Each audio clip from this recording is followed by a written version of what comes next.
शिवम कुमार अपने YouTube channel SV coaching class में आपका हार्दिक स्वागत एवं अभिनंदन करता हूं।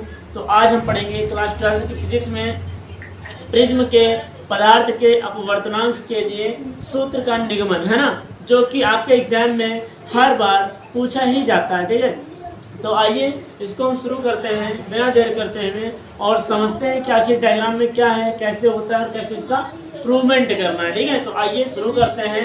तो चलिए देखते हैं क्या होता है। सबसे पहले आपको प्रिज्म आना चाहिए, जो कि मैंने इसके पहले वाली वीडियो में बता रखा कि प्रिज्म क्या होता है। तो आप बोलेंगे सर किसी कोण पर झुके तो समतल अपवर्तक फलकों के मध्य घिरे समांगी पारदर्शी माध्यम को प्रिज्म कहते हैं, है ना भाई। यही तो ये आप देखिए यहाँ ये दिखा है एंगल हमारा ये है, ये हमारा यही तो प्रिज्म कोण होता है ना। तो चलिए देख लेते हैं। तो सबसे पहले हमने क्या लिया, सबसे पहले हमने प्रिज्म ले लिया, कांच का प्रिज्म ले लिया ABC, ये हमने एक प्रिज्म ले लिया, है ना। ठीक है, उसके बाद मैंने क्या किया, अब मैंने यहाँ पर PQ एक किरण जो है प्रिज्म से निकाली है ना, प्रिज्म से होकर गुजर रही है।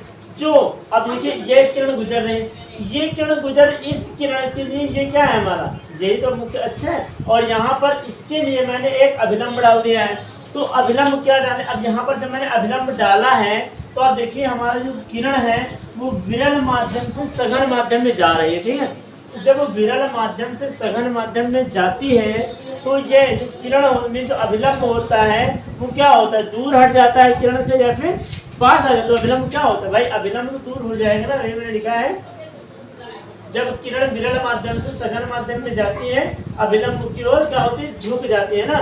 तो देखिए यहाँ पर ये अभिलंब है हमारा, ये जो मैंने डैश डैश करके लिखा है। और किरण को तो भाई सीधे जाना चाहिए, देखिए P से D जाना चाहिए, लेकिन यहाँ पर अभिलंब की भाई किरण हमारी क्या है, विरल माध्यम से सघन माध्यम में जा रही है। इस वजह से ये जो हमारा अभिलंब जो किरण है वो दूर न जा करके अभिलंब की ओर, ये जो अभिलंब है इसकी ओर ये किरण जो है वो झुक जाती है। देखिए क्यों आ है ना, देखिए क्यों आ हमारी दूसरी किरण है जो अभिलंब की ओर झुक गई है। ठीक है, ये हमारी विरल से सघन में जाएगी। फिर उसके बाद क्या है, अब यहाँ पर क्या सघन हो गया, फिर जब सघन से विरल में जाएगी तो क्या होगा, तो देखिए यही आपतित किरण में जो अपवर्तित किरण है Q और R, देखिए ये QR है ये, तो QR अब इसके लिए देखिए ये विलंब मैंने डाल दिया, ये विलंब है ना। तो जो QR अपवर्तित किरण है वो क्या हो जाएगी, अभिलंब से दूर हट जाएगी। भाई जाना तो उसको सीधे चाहिए ना, लेकिन भाई अब क्या होता है सघन से विरल में जा रही है ना, तो ये जो किरण है वो अभिलंब से दूर हो जाती है। देखिए क्यों देखिए RS हो गया ना, RS इस अभिलंब से दूर हट गई है, तो ये हो गया। फिर क्या है, मैंने आपतन कोण I है मीन्स AB पर आपतन कोण I तथा अपवर्तन कोण R1 है ना। तो I1 और R1 हो जाएगा। फिर उसके बाद ये आपका क्या है, अपवर्तन कोण, ये आपका अपवर्तन कोण ही तो है, चाहे एक लिखाया है ना। फिर उसके बाद क्या है, अगर हम किरण PQ को, देखिए किरण PQ को आगे की ओर बढ़ाएंगे, है ना, और किरण RS को पीछे की ओर बढ़ाएंगे, तो जिस बिंदु पर ये दोनों मिलेंगी वो बिंदु क्या है, D, है ना। तो इन दोनों के बिंदु के बीच जो कोण बनता है उसे ही हम क्या कहते हैं, विचरण कोण कहते हैं। ठीक है, और इसे हम डेल्टा से प्रदर्शित करते हैं। इतना आपको डायग्राम में लिखना है। ठीक है, तो देखिए मैंने स्टेटमेंट लिख रखा है, मैं आपको बता देता हूँ, समझा देता हूँ। लिखा है माना ABC एक प्रिज्म कोण है, तो माना ABC एक प्रिज्म हो गया, देख सकते हैं A, B और C। तो माना एक ABC प्रिज्म है, कोण A प्रिज्म कोण है, ये जो A है वो क्या है, प्रिज्म कोण है। ठीक है, फिर क्या है, किरण PQ, ये देखिए किरण PQ विरल माध्यम से सघन माध्यम में जाती है। तो देखिए किरण PQ विरल माध्यम से सघन माध्यम में जाती है, इसलिए अभिलंब की ओर झुकती हुई QR दिशा में अपवर्तित हो जाती है। तो देखिए PQ है विरल से सघन में जाएगी, तो देखिए क्यों ये होगी, किरण जो जा रही है ये QR है, तो QR दिशा में अपवर्तित, देखिए लिखा है मैंने, झुकती हुई QR दिशा में अपवर्तित हो जाती है ना। फिर क्या है, AB पर आपतन कोण I1 तथा अपवर्तन कोण R1, ये देख सकते हैं, ये आपका AB है देखिए AB, तो AB पर ये आपतन कोण I1 होगी और ये अपवर्तन कोण R1। तो अपवर्तन कोण और आप में जो आपतन कोण अपवर्तन कोण है I1 और R1 वो AB पर है ना। फिर क्या उसके आगे, तथा ये QR विरल माध्यम में जाती है। तो देखिए ये जो QR है वो सघन माध्यम से विरल माध्यम में जाती है, इसलिए अभिलंब से दूर हटती हुई RS दिशा में निकल जाती है। देखिए अभिलंब, ये हमारा अभिलंब है, ये जो हमारा अभिलंब है T और E, ये जो हमारा अभिलंब है, तो अभिलंब से क्या हो जाएगी, दूर हट जाएगी और RS दिशा में निकल जाएगी। अब हमको थोड़ा सा किसके लिखना है, तो हम बता रहे हैं क्या लिखना है। किरण PQ को आगे बढ़ाने पर तथा RS को पीछे बढ़ाने पर बिंदु T पर ये मिलती है ना, और इन्हीं किरणों के बीच में बना कोण विचलन कोण कहलाता है, जिसे हम डेल्टा से प्रदर्शित करते हैं, सॉरी है ना, डेल्टा से प्रदर्शित करते हैं। ये आपका हो गया, ठीक है। तो ये था आपका डायग्राम और ये थी स्टेटमेंट, इतना आपको लिखना है। फिर बाकी हम आगे शुरू करते हैं, फिर आप इतना स्क्रीनशॉट ले लीजिए, फिर हम आगे डायग्राम से इंप्रूवमेंट करना आपको बताते हैं, ठीक है। तो आप जल्दी से इसका स्क्रीनशॉट ले लीजिए, है ना। ये दोस्तों अब हम आगे शुरू करते हैं ना। तो देखिए हमने क्या अभी तक बताया, अभी तक मैंने आपको स्टेटमेंट बताई। अब चलते हैं डेरिवेशन पर। तो सबसे पहले आपको देखना है त्रिभुज QDR में। तो देखिए त्रिभुज बन रहा है ना, तो देखेंगे त्रिभुज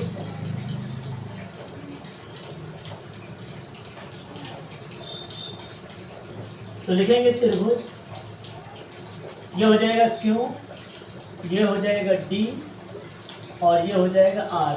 तो QDR में त्रिभुज QDR में, QDR में देखिए अब त्रिभुज QDR लिखे हैं ना, तो सबसे पहले क्या लिखेंगे DQR लिखेंगे, डेल्टा बराबर ये डेल्टा बराबर क्या लिखेंगे DQR है ना।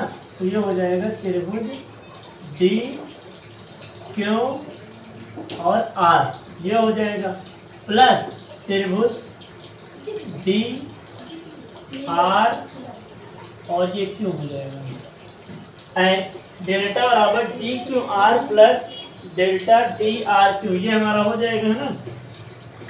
तो आइए अब हम क्या लिखते हैं, तो लिखेंगे इसमें डेल्टा बराबर, देखिए इसमें क्या करना है, तो DQR, Q का मान कितना है, Q का मान हमारा ये ऊपर देखना, नीचे नहीं देखना है आपको, हमको ऊपर वाले ट्रायंगल से मतलब है। तो Q बराबर क्या हो जाएगा, I1 minus R1।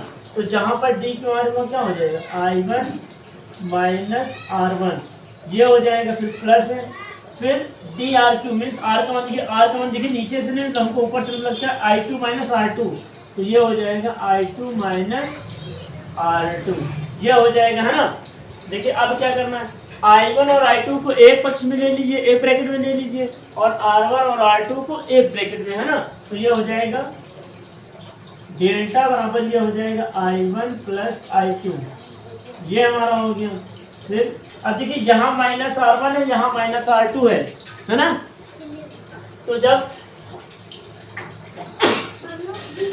Sorry minus R1 minus R2, हमको माइनस, भाई माइनस R1 तो माइनस कॉमन ले लीजिए, यहाँ से जब माइनस कॉमन ले लेंगे तो क्या हो जाएगा, R1 प्लस R2, ये हो जाएगा, है ना। और इसको मान लीजिए समीकरण 1, ये हमने मान लिया। तो डेल्टा बराबर I1 plus I2 minus R1 plus R2, समीकरण 1 मान लिए, ठीक है। ये था आपका पहले। अब देखिए आते हैं चतुर्भुज में। चतुर्भुज देखिए AQER में, है ना, AQER में। तो लिखेंगे चतुर्भुज, चतुर्भुज AQER में, AQER में, है ना, चतुर्भुज AQER में, ठीक है। तो चतुर्भुज AQER में हमारा हो गया। अब लिखेंगे इसको हम,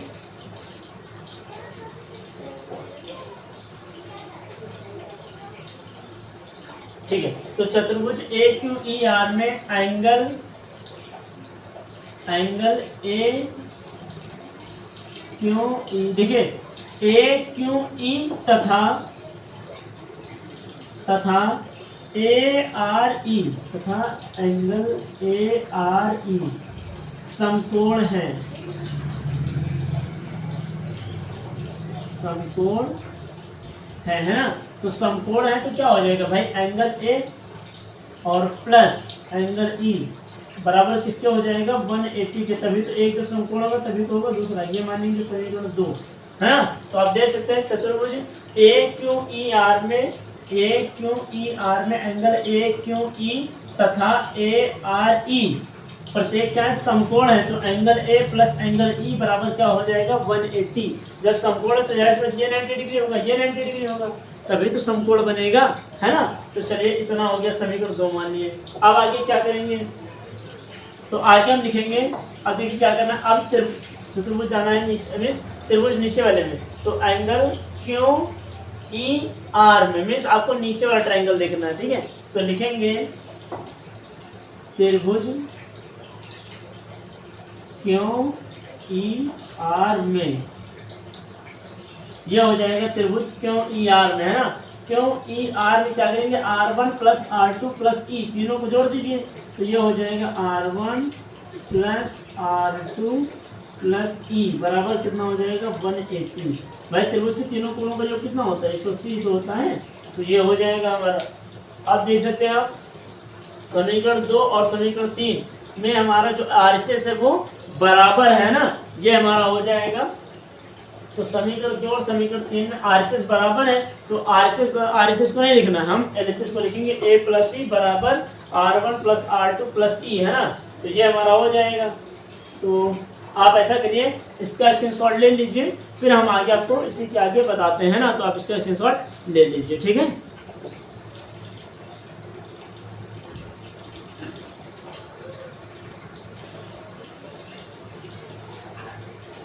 तो आइए दोस्तों अब हम शुरू करते हैं, लिखेंगे समीकरण 2 और 3 से, है ना। देखिए मैंने इरेज इसलिए नहीं किया क्योंकि अभी इसका काम लगेगा, है ना, इस वजह से मैंने इरेज नहीं किया, ठीक है। तो आइए सॉल्व करते हैं, लिखेंगे समीकरण 2 व 3 से।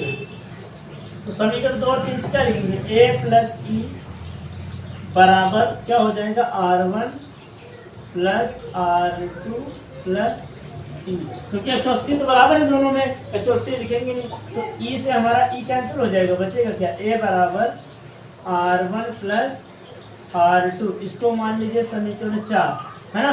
अब समीकरण 4 का मान कहाँ रखेंगे, 1 में लिखेंगे। समीकरण 4 का मान 1 में रखने पर, 1 में रखने पर, तो आप देख सकते हैं, देखिए जहां पर क्या हम ऐसा नहीं कर सकते, जहां पर आपका समीकरण 1 में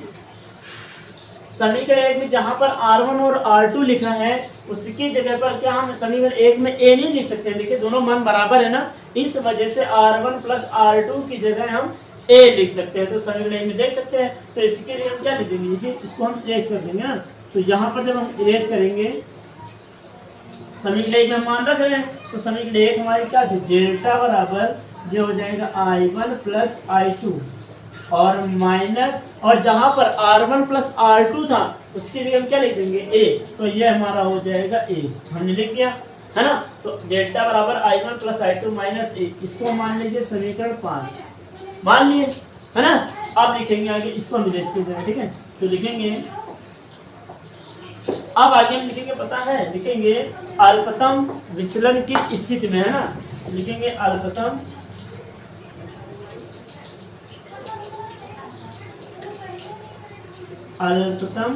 विचलन की स्थिति में,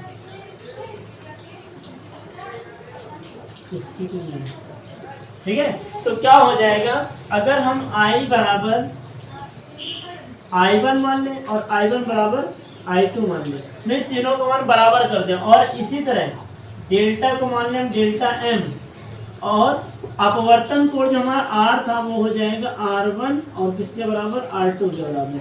ये तीनों इक्वेशन हमारे बराबर हो जाएगी। तो देखिए क्या, जहां पर डेल्टा वहां क्या हो जाएगा, डेल्टा की क्या हो जाएगा, डेल्टा m, ये हो जाएगा डेल्टा m। और जहां I1 और R2 है तो देखिए I1 बराबर किसके होगा, I के, I2 बराबर किसके होगा, I के। तो दोनों जहां पर I1 और I2 है वहां पर क्या लिखेंगे, I प्लस I, है ना, और माइनस ए, ये हमारा हो जाएगा।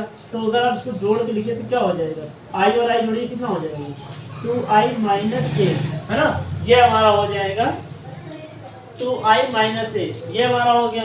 तो अब आगे हम क्या करेंगे, हमें ए का मान यहाँ से निकालना है। तो देखिए हम यहाँ से लिख रहे हैं, हमें ए का मान निकालना है, तो ये डेल्टा एम हो जाएगा।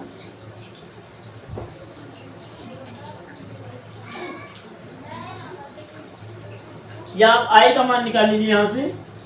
तो आई का मान में निकालना, देखिए सबसे पहले माइनस ए उधर जाएगा, क्या हो जाएगा, तो डेल्टा एम प्लस ए हो जाएगा, और अपॉन में आई माइनस 2 पोटे में चला जाएगा, तो ये 2 हो जाएगा, और ये मान किसका आएगा, आई का। तो आई बराबर क्या हो जाएगा, आई बराबर delta M plus A by 2। इसको मान लीजिए समीकरण कितना, 6, समीकरण 6 मान लेंगे, है ना। फिर उसके बाद क्या करेंगे, ये हम लिख दिए समीकरण 6, है ना, आर्द्रता विचलन की स्थिति में हो गया समीकरण 6। अब आ जाइए समीकरण 4 में, तो लिखेंगे समीकरण 4 में, है ना, समीकरण 4 से, समीकरण 4 से देखिए ये हमने मान यहाँ से निकाला, समीकरण 5 से निकाला है आई का मान, है ना, आई का मान। अब समीकरण 4 से हम ए का मान निकालेंगे, तो जहाँ R1 है वहाँ क्या हो जाएगा R, और जहाँ R2 है वहाँ भी R हो जाएगा, क्योंकि मैंने क्या लिखा है, दोनों बराबर मान है ना, तो वहाँ हो जाएगा ए बराबर R प्लस R, तो ये जुड़ जाएगा, ए बराबर कितना हो जाएगा 2R। तो R का मान निकालेंगे तो R बराबर क्या हो जाएगा ए, और अपॉन ये 2 हो जाएगा, तो ये 2 हो जाएगा। इसको मान लीजिए समीकरण 7, ये मान लीजिए समीकरण 7, है ना, ये मैंने मान लिया है। आप इसका स्क्रीनशॉट लीजिए, फिर हम आगे आपको बताते हैं, तो आप इसका स्क्रीनशॉट ले लीजिए, है ना।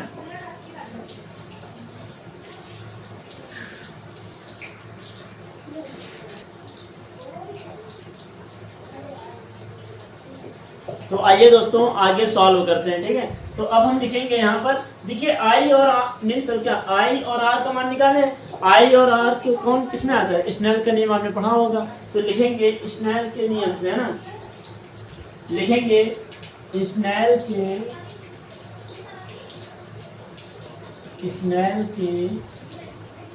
नियम से, है ना, स्नेल के नियम से।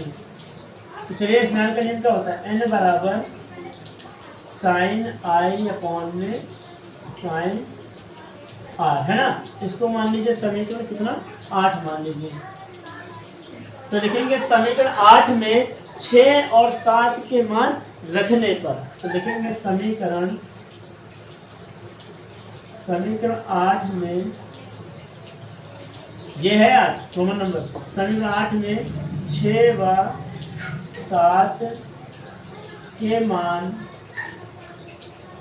6 व 7 के मान रखने पर, है ना।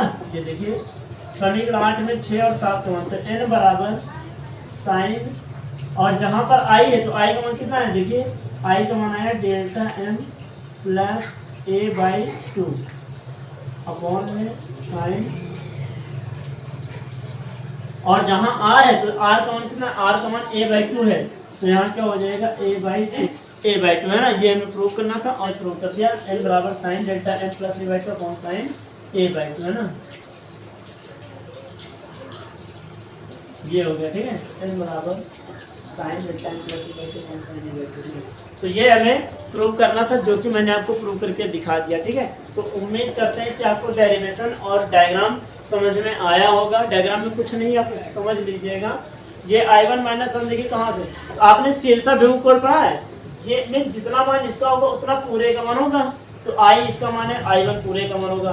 R1 नीचे का मीन्स आपतन कोण इतना है, अगर हमें ये एंगल निकालना है तो आपतन कोण में से अपवर्तन कोण माइनस करेंगे, तभी तो हमें ये एंगल पता चलेगा, है ना। तो I1 माइनस R1 हो गया। इसी तरह से प्रोसेस यहाँ भी हो जाएगा। उसके बाद डायग्राम से किए किरण हमारी विरल से सघन में जाएगी, तो अभिलंब से क्या हो जाए भाई, अभिलंब की ओर क्या होती है, अभिलंब की ओर झुक जाएगी, है ना, और यहाँ अभिलंब से दूर हट जाएगी। आप देख सकते हैं जब सघन से विरल में जाती है। फिर उसके बाद मैंने एंगल ले लिए, एंगल क्या हो जाएगा, एंगल ये हो जाएगा ए क्यू आर में, है ना, ये क्यों हो जाएगा, तो आप इसको लिखे चलेंगे डी क्यू आर में एंगल हो जाएगा, डी क्यू आर में, हाँ ये क्यों डी आर में D Q R plus D R Q, ये एंगल हो जाएगा I1 माइनस R1 और I2 माइनस R2, इतना हो गया। उसके बाद क्या किए, उसके बाद हमने चतुर्भुज ले लिया, कौन सा, AQER, ये चतुर्भुज ले लिए है ना। यहाँ से angle A plus angle E बराबर 180 में दोनों समकोण हो जाएंगे तो 180 हो जाएंगे। फिर क्या किए, आगे आइए लिखेंगे त्रिभुज QER में R1 plus R2 plus E बराबर 180, तो RHS हमारे बराबर है और E से कैंसिल हो गया, तो हमारा क्या बचेगा, A बराबर R1 प्लस R2। अब आप विचरण की स्थिति में जाएंगे तो हमें जो अपवर्तन कोण है R1 और R2 ये किसके बराबर हो जाएंगे, R के बराबर। और इसी तरह जो हमारा आपतन कोण है I1 और I2 वो किसके बराबर हो जाएंगे, I1 के, हो गया। और डेल्टा किसके बराबर हो जाएगा, डेल्टा एम के। क्यों, क्योंकि डेल्टा तो हमारा क्या होता है, विचरण कोण। हमें तो अल्पतम विचरण कोण निकालना है, न्यूनतम विचरण कोण, और न्यूनतम विचरण कोण को हम डेल्टा एम से प्रदर्शित करते हैं। तो ये डेल्टा की जगह क्या हो जाएगा, डेल्टा एम, है ना, तो वो हो जाएगा। अब समीकरण जो हमारी आई थी उसके बाद हमने समीकरण 6 और समीकरण 7 से हमने I1 और I और R का मान निकाल लिए। उसको स्नेल के नियम में मैंने रख दिया है, जो कि हमारा डेरिवेशन आ गया, n बराबर sine delta m plus a/2 upon sine a/2, है ना। ये हमें प्रूव करना था, जो मैंने आपको प्रूव करके दिखा दिया है। उम्मीद करते हैं आपको यह डेरिवेशन समझ में आया होगा, है ना, और आपको डायग्राम भी समझ में आया होगा, ठीक है। तो अगर आपको हमारी यह मेहनत पसंद आ रही है और अगर हमारे समझाने का तरीका आपको पसंद आ रहा है तो आप प्लीज़ इस चैनल को और इस वीडियो को ज़्यादा से ज़्यादा लोगों तक लाइक करिए, शेयर करिए और सब्सक्राइब करिए, है ना। तो मिलते हैं नेक्स्ट वीडियो में। Thanks for watching this video.